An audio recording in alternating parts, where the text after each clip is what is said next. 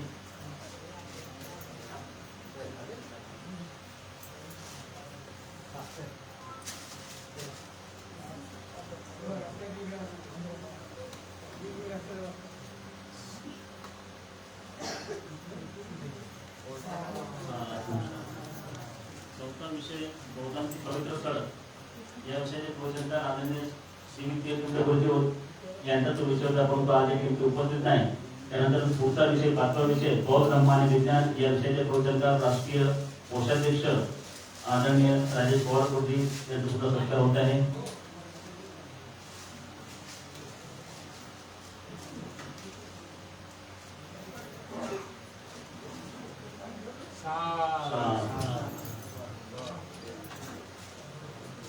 त्याच्या अगोदर जो विषय होता काय होता भगवान बुद्धाचा कर्म सिद्धांत, राष्ट्रीय सहसचिव जी.एम. कांबळे गुरुजी सध्या मुंबईत नाही, कारणात इथे आहे, ते ऑनलाईन त्या ठिकाणी बघत आहेत. मी त्यांना विनंती केली तुमचा सत्कार आम्ही या ठिकाणी करतो तर स्वीकार आपल्या ठिकाणी करावा. त्यानंतर पुढचा विषय वसंत सूक्त 8 ऑगस्ट रोजी तो संपूर्ण झाला. या विषयी प्रवचनकार आदरणीय सूर्यकांत सर्वजे गुरुजी राष्ट्रीय सहसचिव यांनी सुद्धा सत्कार स्वीकारावा. पुढचा विषय 12 ऑगस्ट 2021 4 ब्रह्मव्यास आणि या विषयाचे प्रवचनकार महाराष्ट्र राज्याचे कार्यरत सचिव आनंद सातपुते गुरुजी यांचा तो विषय होता.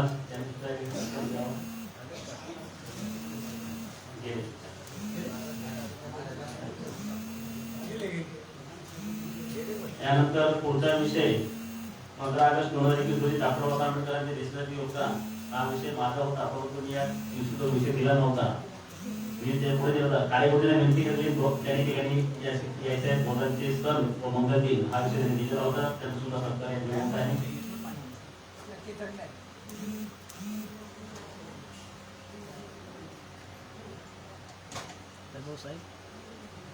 पुढचा विषय शेगाव सूत्रावर मानवाचे कर्तव्य या विषयाचे प्रवचनकार होते विजय कांबळे गुरुजी, महाराष्ट्राचे कोषाध्यक्ष उपस्थित नाही आहे. पुढचा विषय धम्मसंगीत यांचे फलित महाराष्ट्राचे पर्यटन आणि पर्यटनाचे सचिव अशोक केदारी गुरुजी विषयात केदारी गुरु सुद्धा ऑनलाईन प्रवचन बघत आहे. मी त्यांना विनंती केली स्वीकार करावा. त्यानंतर बौद्ध धर्माची खास वैशिष्ट्ये हा विषय आदरणीय याने मागणी काकांचा होता, परंतु मुंबईत असल्यामुळे तो विषय मगरगुरुजीने घेतला होता आणि मगरगुरुजी सध्या मुंबईत नाही, ते सुद्धा वाराणसीतून ऑनलाईन जोडलेले आहेत. त्यांनी सुद्धा याचा सत्कार स्वीकारावा अशी त्यांना विनंती करतो. त्यानंतर पराभव सूक्त हा विषय करायचा होता मगरेजी गुरुजींचा होता, परंतु विषय मुंबईचे प्रचार आणि पर्यटनाचे उपाध्यक्ष सुनील मनसुरे गुरुजी घेतला होता, त्यांचा सुद्धा याचा सत्कार होत आहे.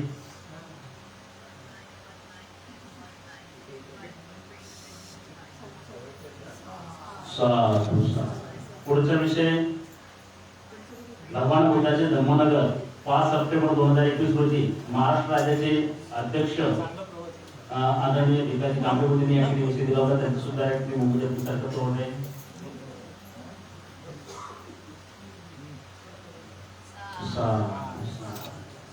पुढचा विषय 9 सप्टेंबर 2021 अनित्य अनात्म दुःख या विषयाचे प्रवचनकार होते सुशील वाघमारे गुरुजी आणि सुशील वाघमारे गुरुजी सुद्धा ऑनलाईन वाराणसीतून जोडलेले आहे.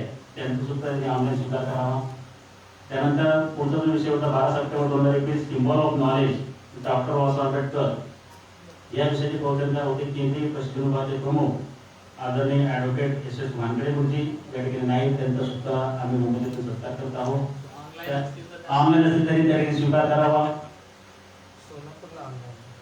त्यानंतर पुढचा जो विषय होता 16 सप्टेंबर 2021 कलाम सूत्र अर्थात मानव मुक्तीचा जाहीरनामा आणि या विषयाच्या प्रवचनकार महाराष्ट्राच्या महिला उपाध्यक्षा भारतीताई शिराळ यांनी सुद्धा ऑनलाईन त्यांनी त्याचा स्वीकार करावा.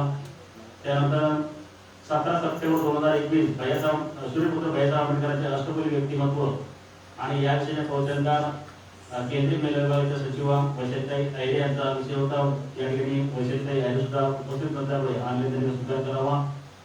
पुढचा विषय होता 19 सप्टेंबर 2021 मानवतावादी बौद्ध धर्माने जगाला काय दिले आणि या विषयाचे प्रवचनकार आदरणीय एम.डी. सोरबी गुरुजी यांनी तो विषय दिला होता. ते सुद्धा या ठिकाणी उपस्थित नाही, त्यांनी ऑनलाईन स्वीकार करावा. त्यानंतर पुढचा विषय 20 सप्टेंबर 2021 प्रतिनिधी समुत्पाद अर्थात कार्यकारण भाव या विषयाच्या प्रवचनकार संतांनी दिलाच्या मेजर जनरल आदरणीय आयुष्यमानी चंद्रकांत कात्रे यांनी सुद्धा त्यांचा स्वीकार करावा या ठिकाणी यावं.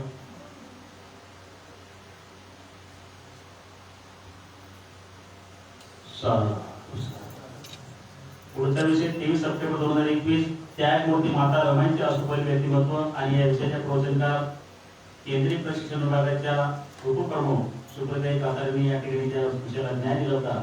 सध्या त्या एका उपस्थित नाही, आणले नसले तरी त्याचा स्वीकार करावा. त्यानंतर खऱ्या अर्थानं 26 सप्टेंबर 2021 संविधानाची अंमलबजावणी होत आहे का हा अत्यंत महत्त्वाचा विषय संस्थेचे राष्ट्रीय सचिव आणि संघ संघटनेचे staff officer advocate S K. Bhandare साहेब यांचा सुद्धा मुंबईच्या सरकारवर त्यांनी स्वीकार करावा.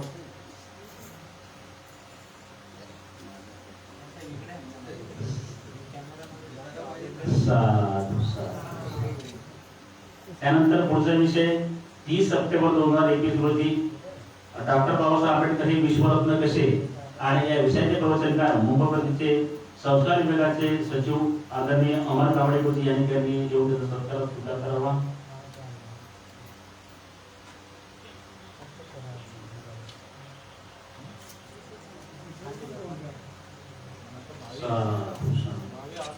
तीन ऑक्टोबर 2021 ला डॉक्टर बाबासाहेब आंबेडकर हे बोधिसत्व कसे हा विषय आणि या विषयाचे प्रवचनकार संस्थेचे राष्ट्रीय सचिव आदरणीय वसंत पराड गुरुजी यांनी जो विषयाला न्याय दिला होता आमदार असल्याने स्वीकार करावा.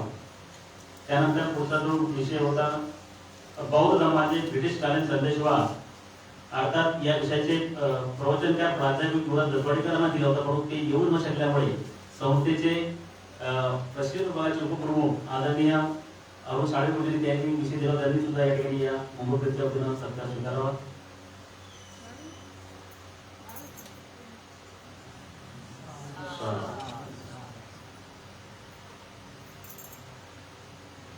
त्यानंतर पुढचा विषय 10 ऑक्टोबर 2021 ला समता सैनिक दलाचे कार्य आणि या विषयाचे प्रवचनकार होते संस्थेचे या ठिकाणी समता सैनिक दलाचे हेडक्वार्टर सचिव आदरणीय डी.एम. आचार्य गुरुजी जर असतील बाहेर त्यांनी या ठिकाणी येऊन सत्कार मुंबईच्या वतीने जमवले गेलेले आहे.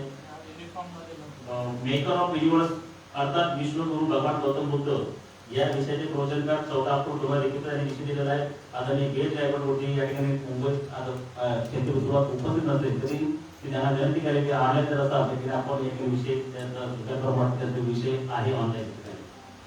त्यानंतर जो विषय होता 15 ऑक्टोबर 2021 ला विश्व हे धर्म राज्य करण्यासाठी डॉक्टर बाबासाहेब आंबेडकरांची व्यूहरचना आणि या विषयाचे प्रवचनकार होते विमो रुपते होते, त्यांनी सुद्धा या ठिकाणी ऑनलाईन असते त्या स्वीकार करावा. त्यानंतर जो विषय होता 17 ऑक्टोबर 2021 ला बौद्धांची विश्व विद्यापीठे आणि या विषयाचे प्रवचनकार होते महाराष्ट्र राज्याचे माजी अध्यक्ष आणि संस्कार विभागाचे सध्याचे उपाध्यक्ष गुरुवाडी गुरुजी यांनी या विषयाला न्याय दिला होता, तर ते सुद्धा नाही त्यांनी ऑनलाईन स्वीकार करावा. अशा पद्धतीनं हा छोटे गाणे सत्काराचा कार्यक्रम संपन्न झाला. त्यानंतर मी या कार्यक्रमाला त्यांनी उपस्थित दर्शवलेले आहे या चैत्यस्तूपाचे व्यवस्थापक प्रदीप कांबळे गुरुजी असतील, त्यांनी तर या ठिकाणी यावं त्याचा सुद्धा मुंबईच्या वतीने सत्कार होत आहे. त्यानंतर 2 क्रमांक 5 चे अध्यक्ष नरवाडे गुरुजी आणि त्यांचे संपूर्ण कार्यकर्ते यांचा सुद्धा मुंबईच्या वतीने सत्कार होत, त्यांनी यावं.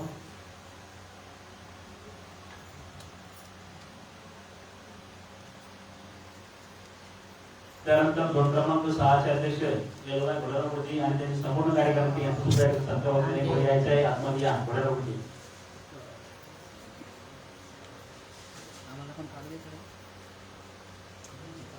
सरचिटणीस पण आहे त्यांना पण बोला. या दयानंद बडेकर गुरुजी या. घोडेरावांच्या बरोबर दयानंद बडेकर पण आहेत गवई गुरुजी या बोलवा त्यांना सांग ना. उद्या येणार आहे, रविवारी येणार आहे ते. उद्या या दोघं मिळून स्वीकारा तुमचा शाखा क्रमांक 6 क्रमांक 6 चे अध्यक्ष आणि घोडेराव गुरुजींनी बडेकर गुरुजी यांचा सत्कार होत आहे. त्यानंतर खऱ्या अर्थानं ही वर्षात प्रवचन मालिका मुंबईमध्येच नव्हे तर भारताच्या कानाकोपऱ्यात आणि संपूर्ण जगामध्ये ज्याच्या माध्यमातून प्रसारित होत आहे, प्रक्षेपित होत आहे. प्रबुद्ध भारत टीव्हीचे या ठिकाणी आदरणीय माझं काय गरज आहे? यांनी सुद्धा आतमध्ये येऊन सुद्धा सत्कार होत आहे. माझा काही संबंध त्याच्यासाठी शॉर्टकट आहे. सा- वैभव इकडे बघ. मुंबईचे कोषाध्यक्ष यांचा सत्कार झालेला आहे. मुंबईचे महिला उपाध्याच्या उपाध्यक्षा उज्ज्वलते खरात यांचा सुद्धा सत्कार होते, यांनी स्वीकार करावा. त्याचप्रमाणे मुंबईचे संरक्षण उपाध्यक्ष त्यांनी सुद्धा पुढे यायचे आहे.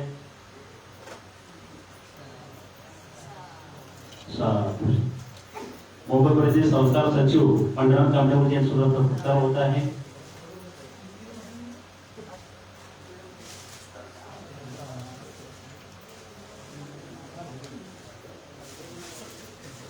मुंबईचे प्रचार आणि प्रबंधनाचे सचिव संजय काकडेजी यांनी पुढे यायचे आहे. त्यानंतर संरक्षण सचिव रामदास शिंदेजी, नागेश गेलेजी यांनी सुद्धा पुढे यायचे आहे.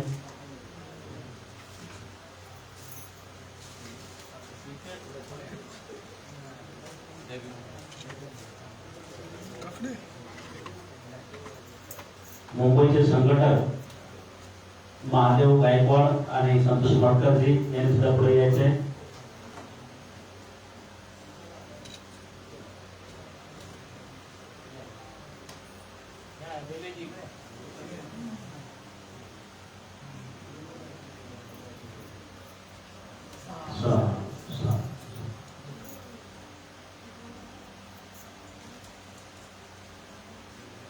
महादेव गायकवाड आहे तिकडे.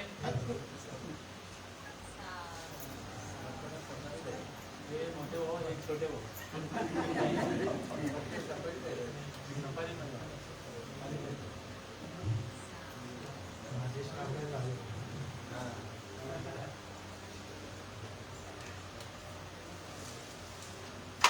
यानंतर सर्वांचं मी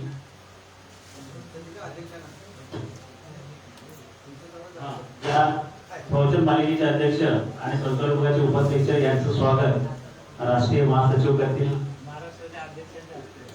किंवा महाराष्ट्र राज्याचे अध्यक्ष आदरणीय भिकाजी कांबळे करतील अशी त्यांना विनंती करतो.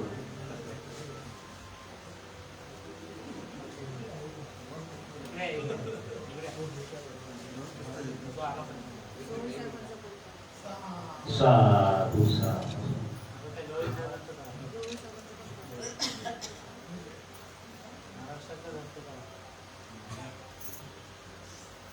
या ठिकाणी उत्तम असे सूत्रसंचालन करणारे मुंबईचे सरचिटणीस यांचं स्वागत मराठी अध्यक्ष करतील आपल्याला विनंती करतो.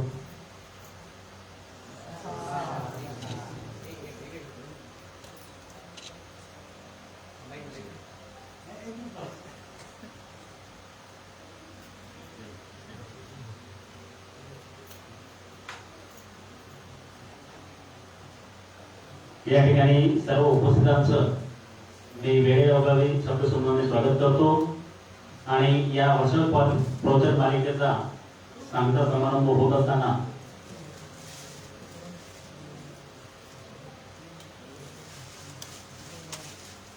या ठिकाणी या नेतृत्वामध्ये सेवा देणारे सैनिक भूषण गायकवाड त्यांनी पुढे यायचं, त्यांचा सत्कार होत आहे. त्यानंतर कांताताई शिंदे, अलकाताई दानाने, रोकडेताई, त्याचप्रमाणे आनंदताई मस्के लवकर उठा ना मग पटापट. शिबिराला एवढं चांगलं सहकार्य केलं ना तुम्ही, वजनदान वाढणे, फलदान देणे वगैरे वगैरे काम केली ना. त्यानंतर केंद्रीय शिक्षिका सुषमाताई कसबे, त्याच नंबर 22 नंबर आरे कॉलनीचे अध्यक्ष प्रभाकरजी मगर, त्याचप्रमाणे वडाळा शाखेचे देवानंद भगवानजी उबाळे यांनी सुद्धा पुढे यायचे. इथं ठेवून जा, इथं ठेवून ठेवा खाली खाली ठेवा. विदेशी शिंदे त्यांनी दुसऱ्या पुढे यायचे सैनिक. त्यानंतर सिद्धार्थ कॉलेज शाखेच्या अध्यक्षा छायाताई पवार याने सुद्धा पुढे यायचे आहे. इथे ठेवलं तिकडून तिकडून बघ, तिकडे अजून बंद आहे. त्यानंतर मिलिंद कदमजी फोटोग्राफर त्याने सुद्धा पुढे यायचे, त्यांचा तो सत्कार होत आहे.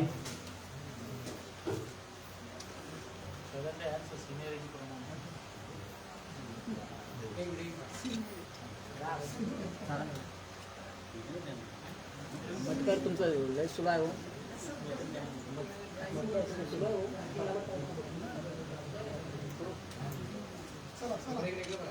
ओके.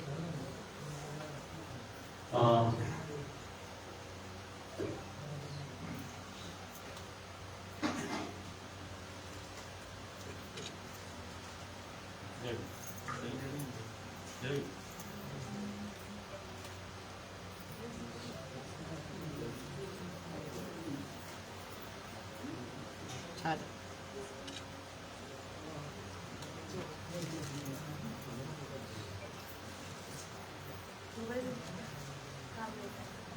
उषाताई कांबळे त्यांनी सुद्धा पुढे यायचे आहे.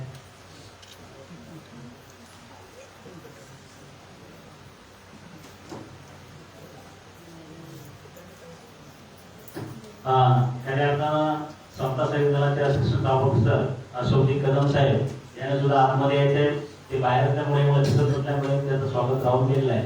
पुढे येऊन त्यांनी आतमध्ये येऊन त्यांचं स्वागत आम्ही करतो, त्यांनी त्याचा स्वीकार करावा.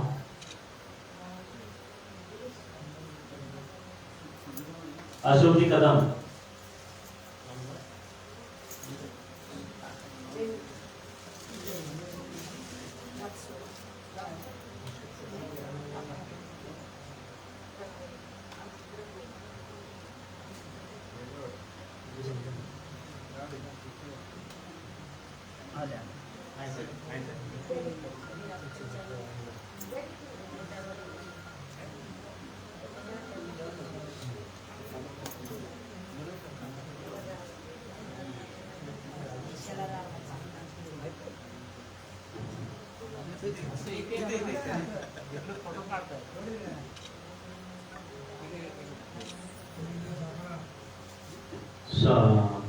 सर्वांचं स्वागत एकदा स्वागत शब्द सुद्धा आम्ही करतो.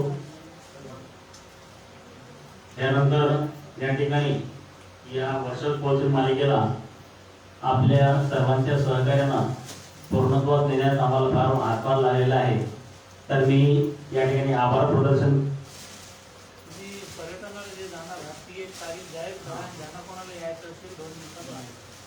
या ठिकाणी एक महत्त्वाची सूचना अशी आहे की मुंबई प्रदेशच्या वतीनं गेल्या 2 वर्षाच्या कालखंडानंतर या ठिकाणी मुंबईचं पर्यटन 17 डिसेंबर 2021 रोजी भूतेगया, काठमांडू, त्याचप्रमाणे पोखरा व्हाया श्रावस्ती, कपिलवस्तू, लखनौ, परत मुंबई असं जाणार आहे.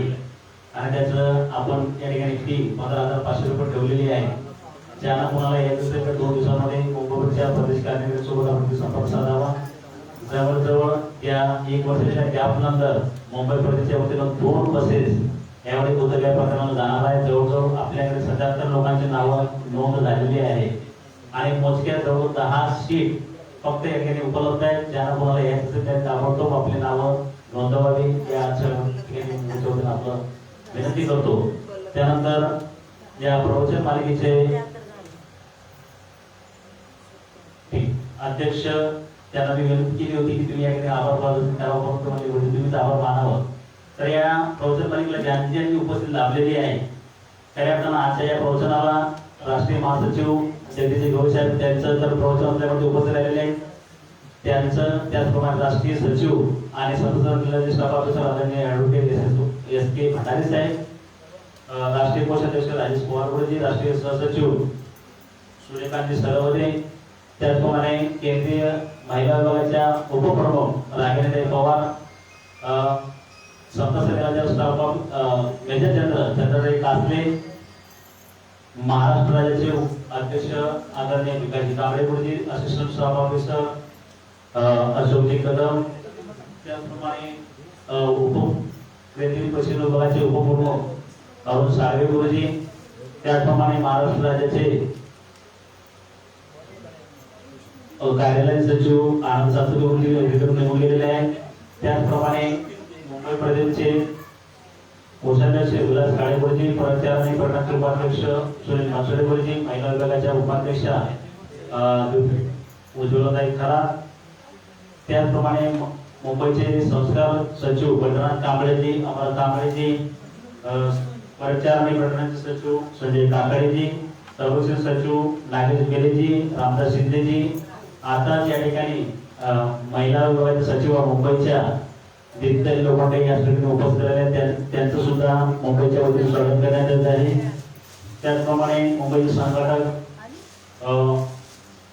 महादेव गायकवाड, संतोष भटकर, झोन क्रमांक 5 चे अध्यक्ष सीतारामजी नरवाडे, भारत गायकवाड गुरुजी, त्याचप्रमाणे झोन क्रमांक 6 चे अध्यक्ष एलवाय बडराव गुरुजी, दयानंद बाळेकर आणि केंद्राची सर्व पदाधिकारी, मुंबईचे सर्व पदाधिकारी, महाराष्ट्राचे सर्व पदाधिकारी, ऑनलाईन जोडलेले केंद्रीय महिला विभागाच्या प्रमुख अलकाताई टेकाडे, बाबूराव गाडगेजी, झोन क्रमांक 6 चे कोषाध्यक्ष मधुकर निर्मोळीजी, महाराष्ट्राचे पर्यटन सचिव संस्कार सचिव शामराव कांबळेजी, शांताताई कोकाटे, माजी केंद्रीय महिला विभागाच्या प्रमुखा सुषमाताई पवार आणि विद्या सोनावले, त्याचप्रमाणे विभागाबाहेर सर्व शाखांचे पदाधिकारी, बौद्धाचार्य, केंद्र शिक्षक, केंद्र शिक्षिका, संतसैनिकाचे सर्व सैनिक आणि चुकून काय असताना या ठिकाणी त्यांचं नाव राहिलेलं आहे विश्व संघाचे सदस्य पूजनीय माता दामबाबाजी तिरो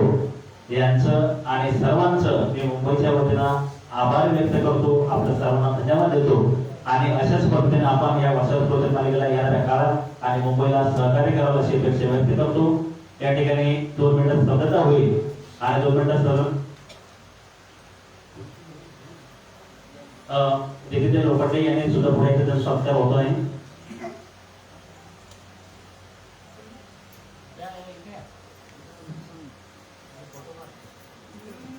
चला राहू दे.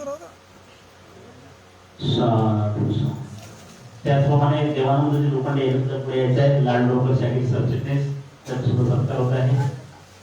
त्या ठिकाणी 2 मिनिटाचा स्तब्धता होईल, त्यानंतर बंदीची आशीर्वाद देतील आणि आशीर्वाद दिल्यानंतर सर्वत्र होईल, हा कार्यक्रम संपन्न होईल असं मी जाहीर करतो.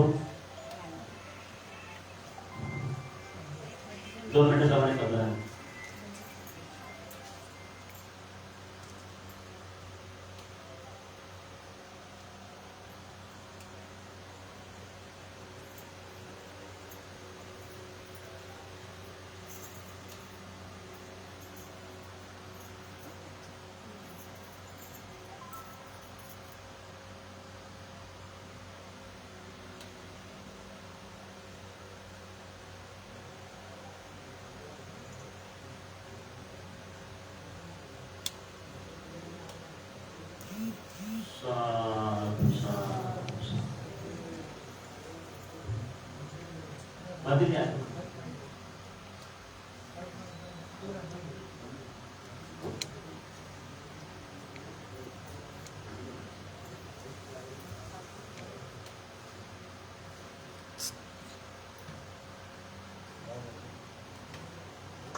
सर्पिया विभजन्तु सप्परोगो विनस्ततु माते भवन्त्वन्तराय सुखी दीर्घायुको भव. अभिवादनशीलश्च नित्यवड्डापचायनो चत्तारो धम्मवदन्ति आयुवन्नो सुडम्बरम्. इच्छितं परितं प्रियं क्षिप्रमेव समेधतु. सभ्ये पुरन्तु चित्तसङ्कप्पा चन्दोपन्नरसो यथा. आयुरारोग्ये सम्पत्ति सर्वसम्पत्तिमेव च. तत्त्वनिर्वाण सम्पत्तिं नाते समेधतु.